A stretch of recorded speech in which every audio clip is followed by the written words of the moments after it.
Sang piatu tinggal di hutan dan jauh dengan orang atau kerabat lainnya. Dia tidak mempunyai orang tua lagi. Oleh karena itu dia terpaksa tinggal bersama dengan neneknya yang sudah sangat tua. Pada suatu hari neneknya berkata, "Hai sang piatu, nampaknya kau ini sudah besar, maka sudah layak untuk mencari istri. Hanya saja dalam mencari istri, jangan kau cari istri yang banyak bicara. Carilah istri yang pendiam supaya tidak banyak pekerjaan." Mendengar kata neneknya itu, sang piatu akan menuruti kata neneknya. Oleh karena cucunya yang baik hati, maka segala perintah neneknya dituruti semua. Pada suatu hari sang piatu berkata, "Kalau demikian besok pagi-pagi nenek bangun, memasak nasi, panaskan air, serta masak sayur sebab aku mau makan pagi." Neneknya menjawab, "Baiklah." Besok paginya setelah sang piatu selesai makan, ia langsung pamitan dengan neneknya. Maka berjalanlah sang piatu masuk hutan keluar hutan, masuk rimba keluar rimba. Dan setelah lama berjalan bertemulah dengan rumah raja. Di rumah itu, dilihatnya orang sangat ramai lalu. Beliau berkata, "Mengapa orang ramai-ramai di sini?" Di antara mereka itu ada seorang yang menjawab, "Kami ini sedang ditimpa musibah karena anak raja kami bernama Bateri meninggal dunia." Melihat keadaan yang demikian, sang piatu berkata, "Mayat itu janganlah dikuburkan, biarlah saya yang membelinya." Setelah diajukannya permohonan, maka raja pun setuju atas permintaan sang piatu. Mendengar perkataan raja, lalu sang piatu menghadap sambil berkata, setelah mendengar keputusan raja itu, maka mayat itu dibungkus dengan kain putih lalu dibawanya pulang melalui hutan-hutan, padang alang-alang dan belantara yang lebat. Setelah lama berjalan, maka sampailah sang piatu ke gubuknya dengan membawa mayat yang telah dibungkus tadi. Melihat hal itu neneknya heran, lalu berkata, "Apa yang kau bawa itu, piatu?" Mendengar itu sang piatu terkejut, lalu mayat tadi disembunyikannya ke balik pin mikro kamar. Oleh karena neneknya tadi ingin tahu, maka dia bertanya lagi, "Tempo hari kau mencari istri dan apa yang kau sembunyikan itu?" Sang piatu menjawab, "Istri saya ada di dalam kamar." Mendengar kata sang piatu itu, diperiksa oleh neneknya. Setelah diperiksa, terlihatlah terbujur tubuh mayat yang dia tidak kenal. Kata nenek, "Aku harus mencari orang pendiam. Orang ini adalah orang pendiam. Dia belum pernah bicara sejak sampai di rumah kita." Lantas neneknya berkata, "Kau adalah orang bodoh, kenapa kau sampai membawa mayat ke sini? Mayat ini harus dikubur. Apa sebenarnya mayat itu dan apa pula tanda-tandanya?" Neneknya menjawab, apabila orang itu sudah berbau busuk, tidak lama berselang maka neneknya kentut dan berbau busuk. Oleh karena neneknya berbau busuk, sang piatu langsung menuduh nenek sudah meninggal dan jadi mayat. Kata neneknya, "Hai sang piatu, aku ini belum mati." Sang piatu menjawab, "Memang betul-betul nenek sudah mati. Aku ingat kata-kata nenek dulu, bahwa setiap orang yang busuk itu sudah mati. Kalau begitu nenek akan dikuburkan." Mendengar kata-kata itu neneknya menjerit, irit ketakutan karena tak ingin dikuburkan oleh sang piatu. Sang piatu terus mencari linggis, skop buat untuk penggali lubang di belakang rumahnya. Setelah selesai penggalian, maka neneknya dibawa ke dekat pelobangan itu akan dikuburkan secara hidup-hidup.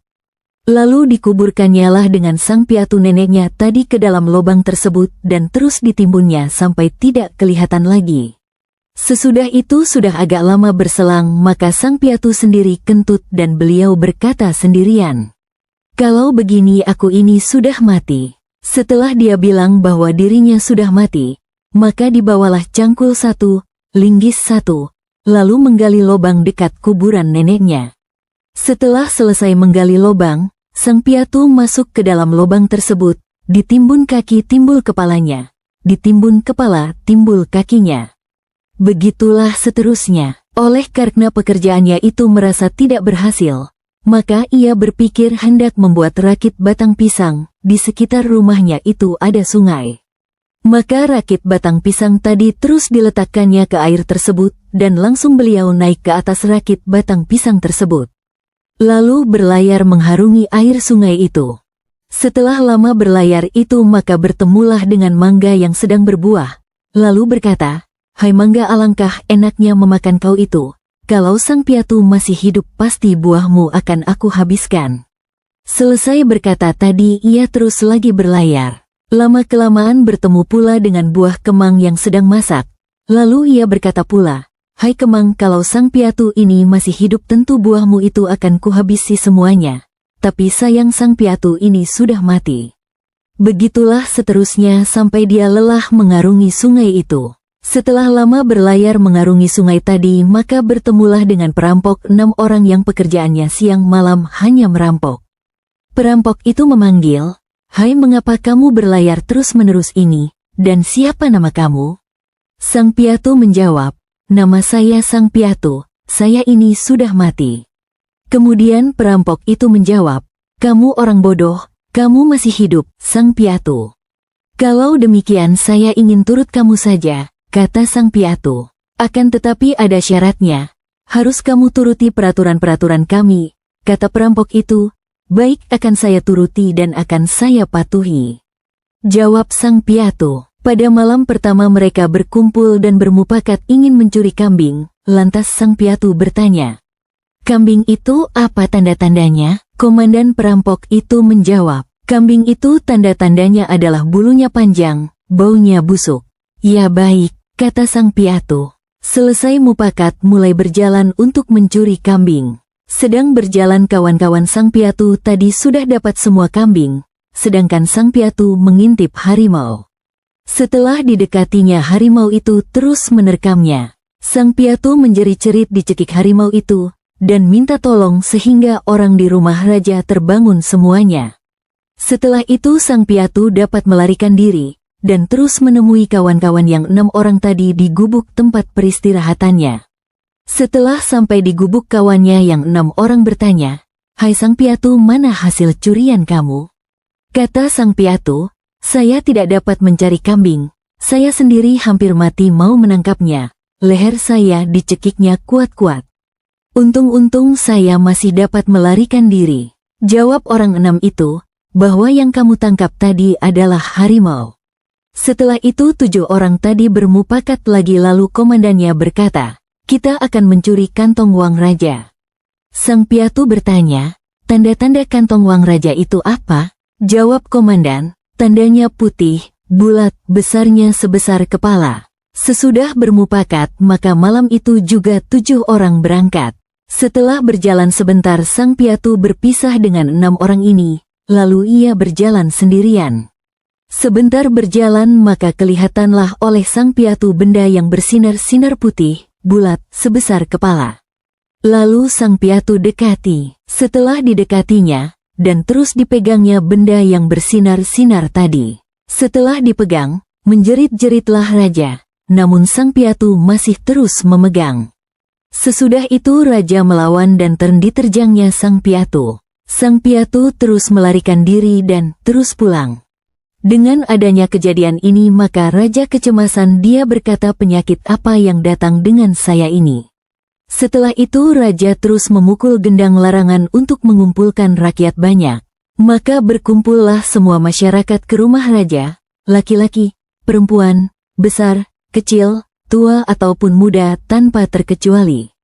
Maka raja mulailah bermufakat dengan orang banyak itu. Raja bercerita dengan orang banyak, "Aku tadi malam didatangi penyakit, leher saya dicekiknya, sehingga aku hampir mati dibuatnya. Kini aku bertanya dengan kalian ini, siapa yang menjadi dukun di antara kalian?" Di antara orang banyak itu menyebutkan si A yang ahli tentang kedukunan. Maka mulailah raja berkata, "Kamu dukunkan apa yang mengganggu aku tadi malam?"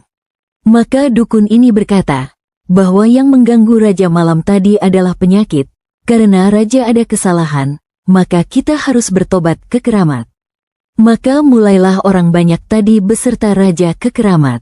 Perampok 7 orang tadi pergi duluan cepat-cepat ke keramat, dan setelah sampai di keramat itu 7 orang ini langsung naik di atas kayu keramat itu. Belum lama setelah itu rombongan raja sampai pula di keramat tersebut. Maka setelah sampai rombongan raja ini, mulailah bekerja melaksanakan tugas masing-masing. Bagi yang gadis-gadis mulailah masak-masak, bagi yang lain bertugas pula sesuai dengan perintah raja.